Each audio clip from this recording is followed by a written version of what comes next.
Hello dear students, Keshav sir is here. You are watching my YouTube channel KRD classes. Please subscribe the channel and press the bell icon so that you will get the notification of all the new videos uploaded on this channel. This video is for the subject of Economics class 12 of Maharashtra State Board. Hope you will learn and enjoy this lecture. See you in the lecture.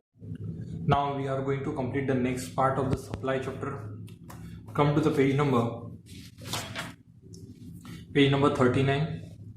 यहाँ पे मैंने आप लोगों को बोला था determinants of supply, cut कर दीजिए. Next important is law of supply.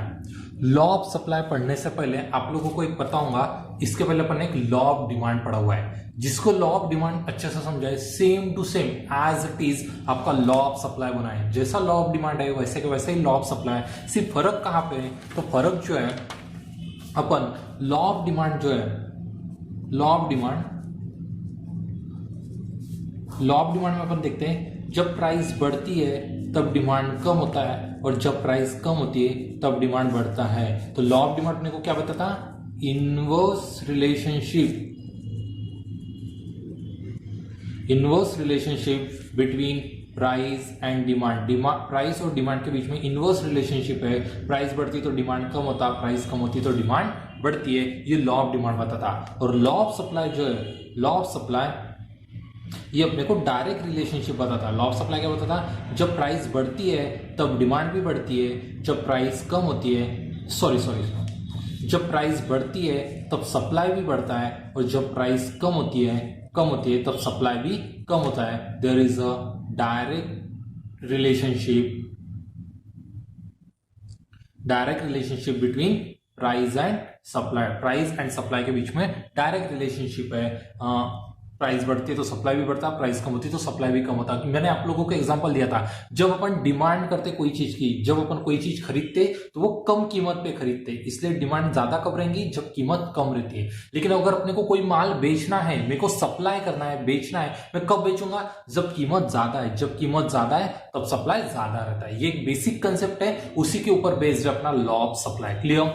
Same जैसे अपन ने लॉ ऑफ डिमांड में पढ़ा था, it is given by professor Alfred martial in his book principles of economics. Other thing being constant, higher the price, smaller the quantity demanded, or the lower the price, higher the quantity. ऐसा कुछ अपन ने पढ़ा था, same as it is law of supply. देखिए, introduction. It was introduced by Professor Alfred Marshall in his book Principles of Economics. नीचे, the law explained the functional relationship between price and quantity supplied. Statement of the law. Other thing being constant, higher the price of the commodity, more the quantity supplied, and lower the price of a commodity, less is the quantity supplied. There is a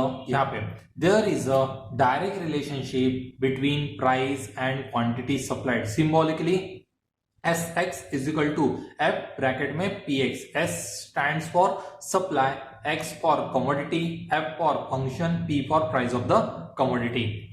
law of supply किसने दिया है, ये जो law of supply है, it is introduced by professor Alfred martial. Law of supply अपने को किसने दिया है, प्रोफेसर अल्फ्रेड मार्शल ने. तो अल्फ्रेड मार्शल ने क्या गूगल पे लिख के दिया है क्या, प्रोफेसर मार्शल ने आपको एक चिट्ठी में लिख के दिया है कि ये लॉ ऑफ सप्लाई, नहीं. इसने लॉ ऑफ सप्लाई लिख के दिया, उसकी एक बुक थी प्रिंसिपल्स ऑफ इकोनॉमिक्स, ये बुक में उसने लिख के दिया. तो ये लॉ ऑफ सप्लाई क्या बताता है, तो law of supply explains the functional relationship between, relationship बताता. लॉ ऑफ सप्लाई अपने को क्या बता रहा है, relationship between price and quantity supplied. जो सप्लाई है और जो प्राइस है, इसके बीच में क्या फंक्शनल रिलेशनशिप है, ये अपने को बताता है law of supply. Law of demand किसका रिलेशनशिप बताता, लॉ ऑफ डिमांड बताता है रिलेशनशिप प्राइस एंड डिमांड का. लॉ ऑफ डिमांड बताता है रिलेशनशिप, और लॉ ऑफ सप्लाई किसका रिलेशनशिप बताता है, प्राइस एंड सप्लाई का रिलेशनशिप बताता है.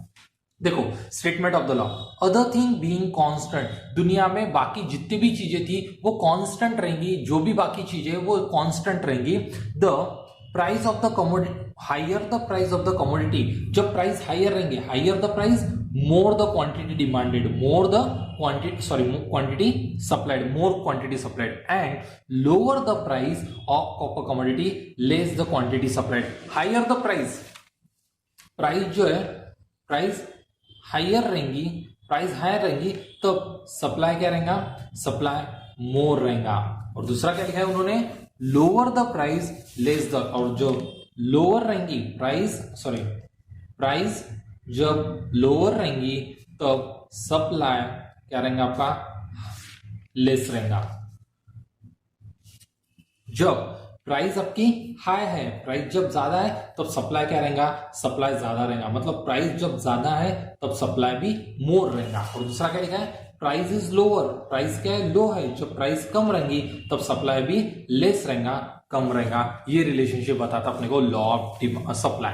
लॉ ऑफ सप्लाई क्या बोलता है, other thing being constant, higher the price of a commodity more the quantity supplied and lower the price of a commodity less is the quantity supplied. There is a, यहां पे देखिए, there is a direct relationship. जो relationship है वो direct relationship है between price and supply. Price और supply यहां पे आप लोगों को दिख रहा है, जब प्राइस बढ़ रही है तब सप्लाई भी बढ़ रहा है, दोनों सेम डायरेक्शन में जा रहा है। यहां पे देखिए, जब प्राइस कम हो रही है, जब प्राइस कम हो रही है तब सप्लाई भी कम हो रहा है। तो इन दोनों में बीच में कैसा रिलेशनशिप है, डायरेक्ट रिलेशनशिप है। कैसा रिलेशनशिप है, डायरेक्ट रिलेशनशिप है बिटवीन प्राइस एंड सप्लाई। तो लॉ ऑफ सप्लाई अपने को क्या बताता, लॉ ऑफ सप्लाई किसने दिया, प्रोफेसर अल्फ्रेड मार्शल ने in his book principles of economics. The law of supply explain the relationship between price and supply. Now law of supply क्या बोलता है, higher the price more the supply, lower the price less the supply, less the supply. And the law of supply explain the relationship between price and supply, and the relationship is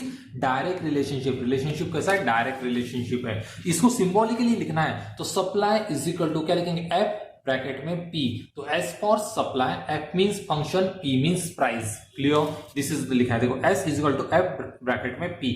x means commodity के लिए उन्होंने लिया है। ये जो law of supply, ये law of supply तभी काम करेगा जब अपन कुछ एज्यूम करके, एजम्पशंस लेके चलेंगे, एजम्पशंस लेके चलेंगे, कुछ चीजें मान के चलेंगे, तभी जाके लॉ ऑफ सप्लाई काम करेगा। लॉ ऑफ सप्लाई हर एक केस में काम नहीं करेगा, ये तभी काम करेगा जब अपन कुछ चीजें एज्यूम करके चलेंगे, एजम्पशंस लेके चलेंगे। कौन कौन से एजम्पशंस है लॉ ऑफ सप्लाई के देखेंगे। Assumptions of law of supply very very important, tick mark कर दीजिए, रह रह के पूछे जाते हैं। ये पूरा लॉ ही इंपॉर्टेंट है, लॉ ऑफ सप्लाई। पहला एजम्पशंस ऑफ द लॉ, पहला चीज जो constant cost of production. It is assumed that there is no change in the cost of production. A change in cost of production will affect the supply. यहाँ पे लिखा होगा profit of the seller, profit of the seller को cut करके supply लिख दीजिए।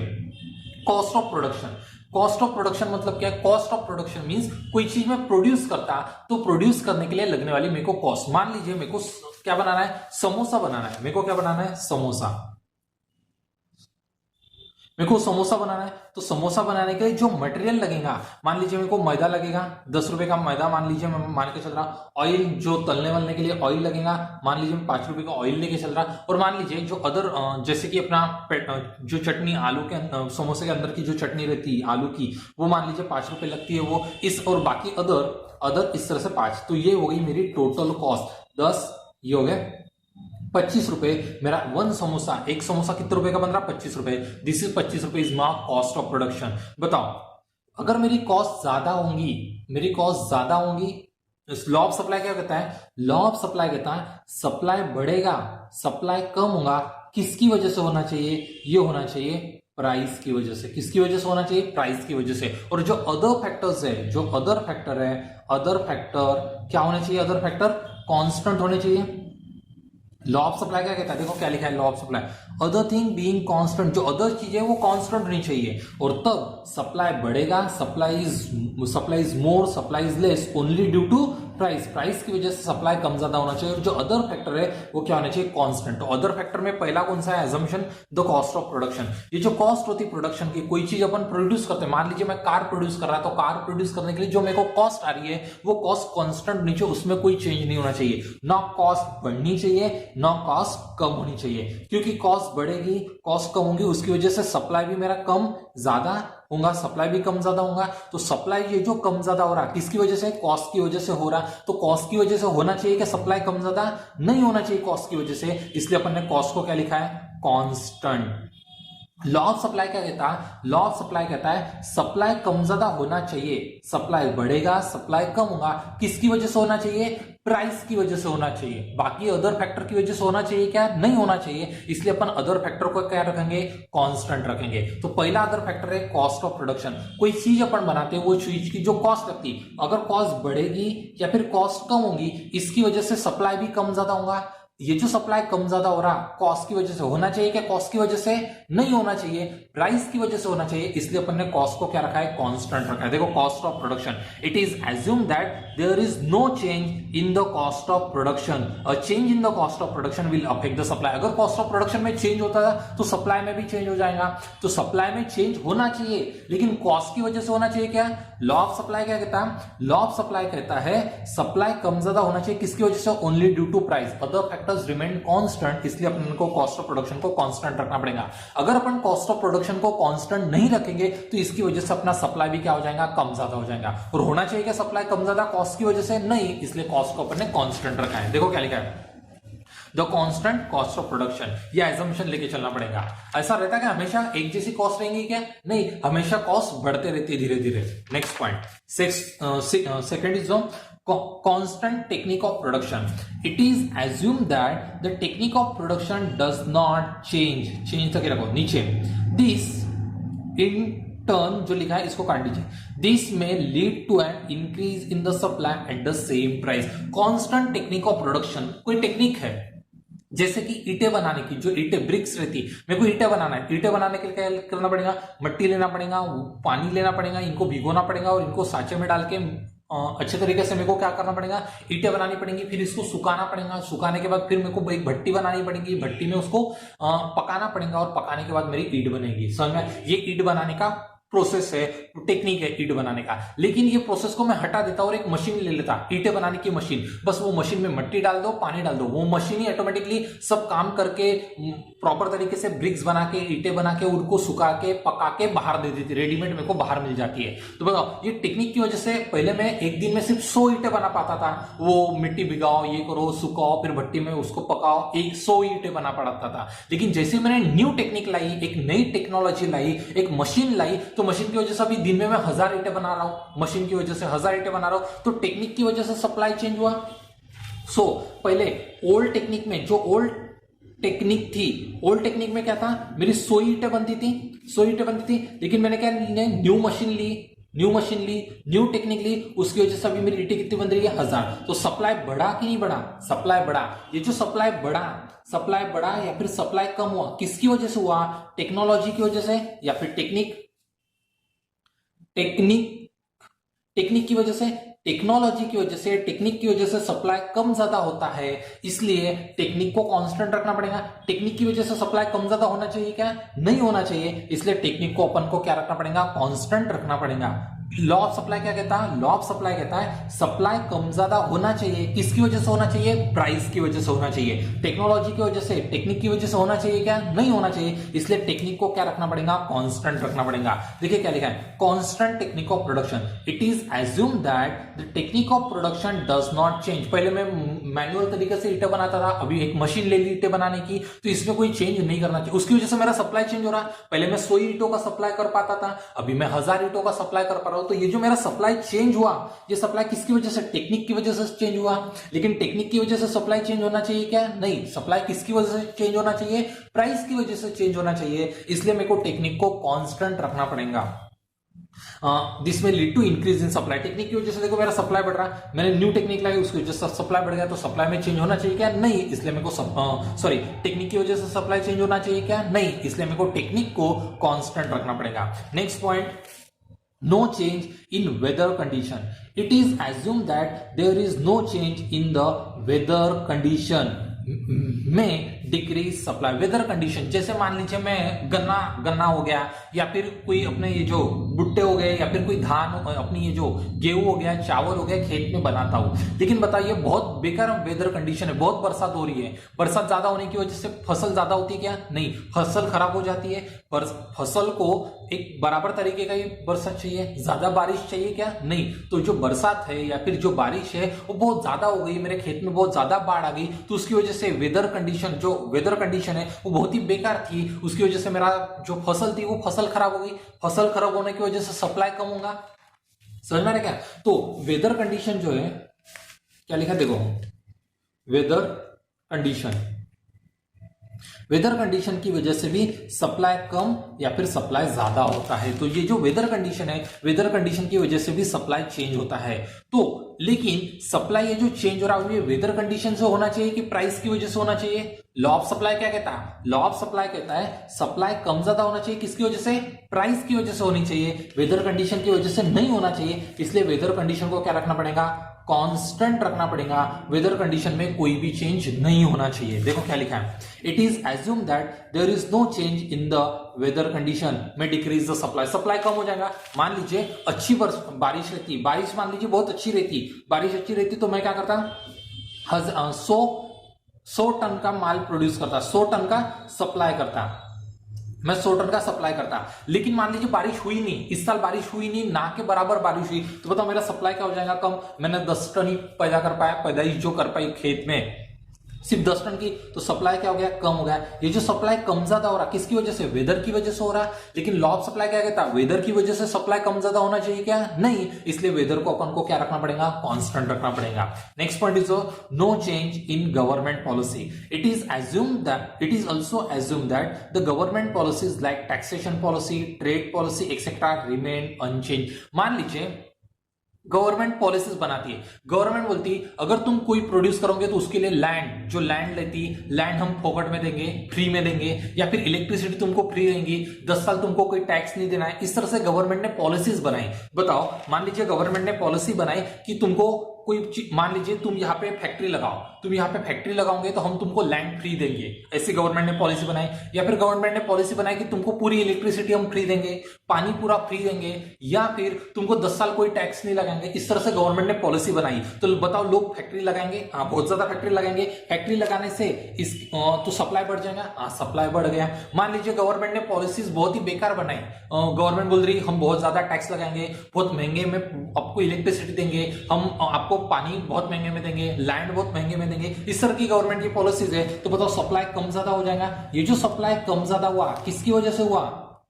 Government policies की वजह से। लॉ ऑफ सप्लाई क्या कहता? लॉ ऑफ सप्लाई कहता सप्लाई कम ज्यादा होना चाहिए, किसकी वजह से? प्राइस की वजह से होना चाहिए। गवर्नमेंट पॉलिसीज की वजह से होना चाहिए क्या? नहीं, गवर्नमेंट पॉलिसीज की वजह से सप्लाई कम ज्यादा नहीं होना चाहिए। इसलिए गवर्नमेंट पॉलिसीज को क्या रखना पड़ेगा? कांस्टेंट रखना पड़ेगा, कोई भी चेंज नहीं करना पड़ेगा। देखो क्या लिखा है, it is also assume that the government policies like taxation policy, trade policy etcetera remain unchange. क्योंकि अगर गवर्नमेंट पॉलिसीज में चेंजेस हुए तो उसकी वजह से सप्लाई में भी चेंजेस होंगे ना, सप्लाई में चेंजेस। लेकिन होने चाहिए क्या सप्लाई में चेंजेस? गवर्नमेंट पॉलिसीज की वजह से नहीं। इसलिए गवर्नमेंट पॉलिसीज को कांस्टेंट रखना पड़ेगा। लॉ ऑफ सप्लाई क्या कहता है? लॉ ऑफ सप्लाई कहता है कि सप्लाई में जो भी चेंजेस होंगे वो सिर्फ प्राइस की वजह से होने चाहिए। जो अदर फैक्टर्स है, जैसे कि तुम्हारा गवर्नमेंट पॉलिसीज हो गया, वेदर कंडीशन हो गई, या फिर तुम्हारी टेक्नोलॉजी हो गई, टेक्निक्स हो गई, या फिर तुम्हारा कॉस्ट ऑफ प्रोडक्शन हो गया, ये सभी के सभी क्या होने चाहिए? कांस्टेंट होने चाहिए। Last point, no change in transportation cost. It is assume that there is no change in the condition of transport facility and transport cost. Law of supply क्या कहता है? Transport facility. मान लीजिए मेरी फैक्ट्री नागपुर में थी और मेरे को माल बेचना था मुंबई में, लेकिन नागपुर से मुंबई को लेके जाने के लिए अच्छी ट्रांसपोर्ट फैसिलिटी नहीं थी। तो बताओ मुंबई में मैं सप्लाई कर पाऊंगा क्या? ट्रांसपोर्ट फैसिलिटी थी नहीं, रोड अच्छे नहीं थे, या फिर रेलवे फैसिलिटी नहीं थी, या फिर रेलवे की थी तो भी बहुत महंगी थी, ट्रक वालों को भी बहुत ज्यादा महंगे थे, ट्रक से ट्रांसपोर्ट करना बहुत ज्यादा महंगा था। तो ट्रांसपोर्ट फैसिलिटी की वजह से मैं सप्लाई कर पाता था क्या मुंबई में? नहीं, मुंबई में मेरा सप्लाई कम हो गया। लेकिन जैसे ट्रांसपोर्ट फैसिलिटी बहुत अच्छे, हाईवे बन गए, कोई रुकावट नहीं है, फट 2 घंटे में अपन पहुंच जाते हैं, या फिर अपन 5 घंटे में मुंबई पहुंच जाते हैं, इस तरह का हाईवे है, या फिर रेलवे की फैसिलिटीज है, बहुत कम किराया रेलवे का जो भाड़ा है, या फिर अपना ट्रक का जो भाड़ा है बहुत कम है, ट्रांसपोर्टेशन कॉस्ट, या फिर बहुत अच्छे क्वालिटी के ट्रक्स अवेलेबल है, हर मिनट में अपने को ट्रक्स अवेलेबल हो जाएंगे ट्रांसपोर्ट करने के। अगर ट्रांसपोर्ट फैसिलिटी अच्छी मिल गई तो बताओ मुंबई में मेरा सप्लाई बढ़ जाएगा। हाँ, मुंबई में सप्लाई बढ़ जाएगा। तो ये जो सप्लाई कम ज्यादा हुआ ये किसकी वजह से हुआ?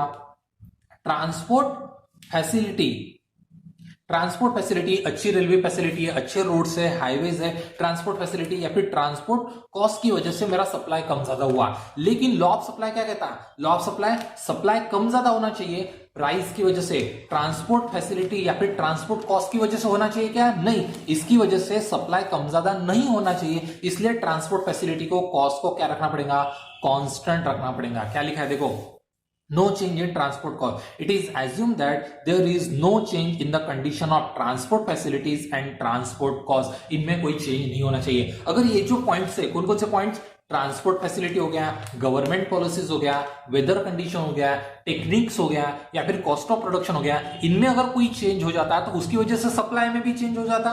लेकिन लॉ ऑफ सप्लाई क्या कहता है? लॉ ऑफ सप्लाई कहता है सप्लाई में चेंज होना चाहिए, लेकिन सिर्फ प्राइस की वजह से होना चाहिए, अदर फैक्टर को कांस्टेंट रखना पड़ेगा। इसलिए जो एजम्पशंस है लॉ ऑफ सप्लाई के कि कॉस्ट ऑफ प्रोडक्शन कांस्टेंट होनी चाहिए, नेक्स्ट जो टेक्निक ऑफ प्रोडक्शन कांस्टेंट होना चाहिए, वेदर कंडीशन में भी कोई चेंज नहीं होना चाहिए, गवर्नमेंट पॉलिसी में कोई चेंज नहीं होना चाहिए, और ट्रांसपोर्ट कॉस्ट में कोई चेंज नहीं होना चाहिए। ये जो दो पॉइंट्स है इसको कट कर दीजिए। These are the assumptions of the law of demand. तभी जाके लॉ ऑफ सप्लाई काम करेगा। लॉ ऑफ सप्लाई क्या कहता है?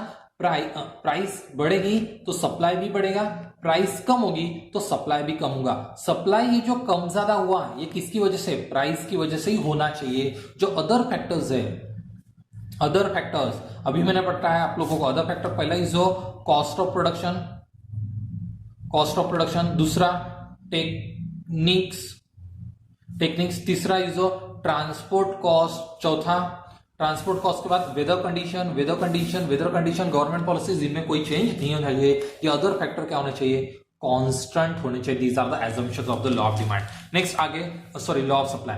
Next is the schedule of the law of supply. यहां पे लिखेंगे अपन प्राइस और यहां पे लिखेंगे अपन सप्लाई। प्राइस करेंगे 10, 20, 30, 40, 50, जो मैंने लॉ ऑफ डिमांड से कंटिन्यू करता आया हुआ है, 10, 20, 30, 40, 50। यहां पे प्राइस कम तो सप्लाई भी कम, 100, प्राइस ज्यादा तो सप्लाई भी ज्यादा, तो यहाँ पे 100, 200, 300, 400 और 500, इस तरह से अपन टेबल बनाएंगे। टेबल बनाने के बाद टेबल के नीचे आपको ये लिखना पड़ेगा। क्या लिखा देखो, when price rise supply also rise, and when price falls supply also fall, thus there is a direct relationship between price and quantity supplied। देखो क्या है, जब प्राइस कम है तब सप्लाई भी कम है, जब प्राइस राइज हो गई, बढ़ गई, तब सप्लाई भी बढ़ गया। तो ये अपने को क्या दिखाता है? ये अपने को दिखाता है कि there is a direct relationship between price and supply. वही लिखा है, when price rise supply also rise, and when price falls supply also fall, thus there is a direct relationship between price and quantity supplied. तो supply को अपन बनाने जाएंगे तो ये अपना y एक्सिस और ये अपना x एक्सिस। x एक्सिस पे अपन लिखेंगे सप्लाई, डिमांड चैप्टर पे अपन डिमांड लिखते थे, सप्लाई चैप्टर में अपन सप्लाई लिखेंगे, और जो y एक्सिस है y एक्सिस पे हमेशा प्राइस रहेगा। तो प्राइस के अपनी 10, 20, 30, 40, 50, और सप्लाई के अपना 100, 200, 300, 400, 500। यहाँ पे देखिए प्राइस 10 को सप्लाई कितना है 100, ये मेरी प्राइस 10 और सप्लाई 100, तो ये मेरे को पॉइंट मिल गया एक। नेक्स्ट प्राइस 20 तो सप्लाई 200, ये प्राइस 20 सप्लाई 200, प्राइस 30 सप्लाई 300, ये मेरी प्राइस 30 सप्लाई 300, प्राइस 40 सप्लाई 400 और प्राइस 50 सप्लाई 500। इस तरह से मेरे को पॉइंट्स मिल गए। ये पॉइंट्स को मैं ज्वाइन करता था, ये मेरे को मिल गया सप्लाई को। और ये सप्लाई को कैसे कर रहा है? यहां से शुरू हो रहा है, यहां से अपन इधर जा रहे हैं, ऊपर जा रहे हैं, स्लोप्स अपवर्ड, ऊपर जा रहा है, इसलिए लिखा है देखो y axis represent quantity supplied. ये जो y एक्सिस कौन सा, x axis, sorry, x axis represent quantity supplied. ये x एक्सिस है, एक्सिस क्वांटिटी सप्लाइड दिखा रहा, and y axis represent the price of the commodity. और जो y एक्सिस है, ये y एक्सिस अपने को प्राइस दिखाता है। The supply curve SS slopes upward from left to the right, which has a positive slope. It indicates a direct relationship between price and quantity supplied. ये जो SS है, ये SS supply को है जो slopes upward जा रहा, ऊपर जा रहा, from left to the right, and it indicates a direct relationship between price and quantity supplied. Clear? किसको डाउट्स इसमें? नहीं, बाकी का अपन नेक्स्ट लेक्चर में करेंगे, exception to the law of supply.